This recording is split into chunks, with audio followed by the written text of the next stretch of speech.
Tonight, I want to take a look at what it means for charitable giving. So very important to countless nonprofit organizations, and she knows all about it. Philanthropy expert, advisor to nonprofit organizations, corporations, and individuals. Lisa Dietlin returns to the show. Good to see you. Hey, Happy New Year. And to you as well. 2018's here. Who knew? And it's time to start, 2017 is over. When we think about giving to charitable gifts, first of all, I should say, they left the deduction in place for charitable giving, so why are we even talking about the impact if they left it as a deductibility? Because they increased the standard deduction, and there's a lot of individuals in my field who are anxious that perhaps because now there's a doubling almost of the standard deduction that people won't be donating to charity to get that deductibility. Is that one of the first things to go when people are making decisions about, what to do with their money? I mean, obviously there's bills to pay and kids to send to school and all those kinds of things. Is that the concern for a lot of your clients in the nonprofit world, basically going, we're the ones that get cut? We're the theaters, we're the animal shelters, we get cut.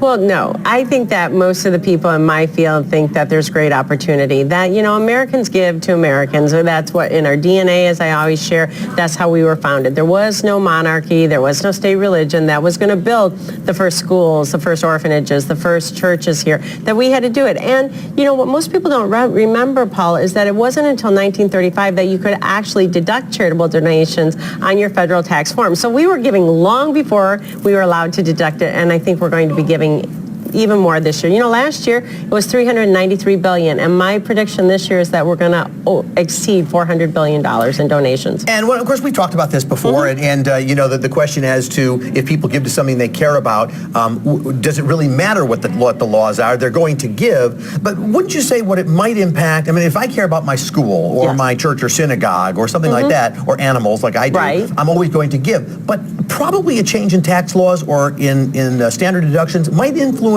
how much I give. Could for some folks, I think maybe the ultra wealthy it will, but those that are taking the standard deduction, 70% of Americans already take the standard deduction. They don't even itemize, and last year we gave away $1 billion a day, or $393 billion. I mean, we still gave, even though the majority of people aren't taking the deduction. So I do think that maybe some of the ultra wealthy with some of their financial planning, or whoever wins that Mega Million Powerball might think a little bit about it, but for the average individual, I think they're still going to give to their synagogue, their house of worship, their alma mater, those activities that their children are involved in. So your clients, let's talk about the not-for-profit end of your clients.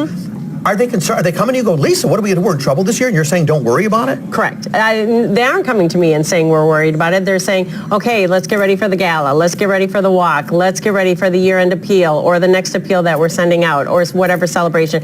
They're focused on actually serving their clients and the mission.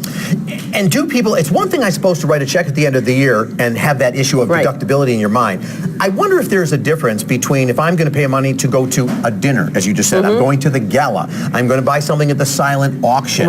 Those factors probably influence how much people give as well, right? And maybe it's the selfish part of us, but it's the I'm going to the dinner, I'm going to try and win the hockey stick, or something like that. It does. It's about being with people that you like, and it's about a cause you care about. The number one reason survey after survey shows that people give away money is that they care about the mission. They're impacted by it. Could be that your aunt had breast cancer this year, or it could be that you adopted an animal from the hurricanes, and all of a sudden pets have elevated on your list.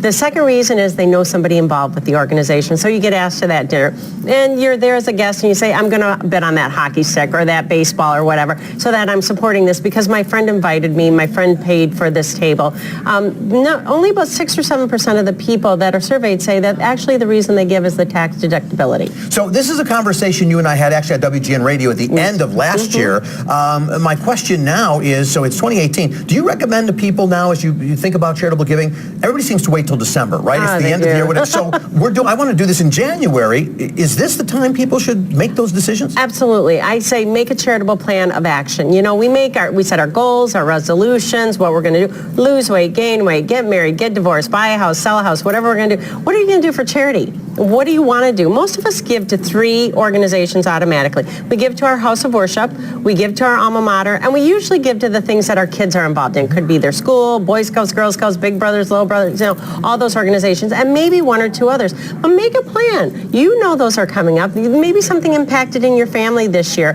that you want to give to something else, add to that list. But decide how much you want to dedicate to giving budget-wise. Set a little bit aside for those unexpected requests, those hockey sticks at the gala. Right. But set a charitable plan of action. And the most important thing is, do not let guilt drive your charitable decisions. You have to make choices. You don't know my parents. Okay, I do want to turn to Martin Luther King MLK Day coming up, because in January that's very special when it comes to giving back. It is. Martin Luther King was all about building community. He called it the beloved community. And in 1994, the federal government designated the 3rd Monday in the month of January as MLK Day. And now it's become a day of service. So we say, instead of taking a day off, how about a day on and giving back? And I know many of us look forward to those 3-day weekends, but could you carve out a little time on the 15th, on Monday the 15th, to give back to those communities? The day is set aside to actually have Americans come together and start solving some of our pressing problems. And goodness knows we know how to talk about the problems, but what if we talked about some of the solutions and actually dug in and helped? So where would people find out about those kind of opportunities? 'Cause this is not write me a check. No. This is a give of your time effort. This is a give of your time. Well, I simply did a Google search. I put Martin Luther King Day of Service.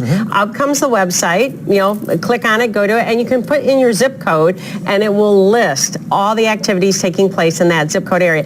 If you're a nonprofit organization, you can actually put in your activity for that day so that you could attract volunteers. All right, good stuff. Lisa Dietlin, people who want to reach you, your website? LisaDietlin.com. All right.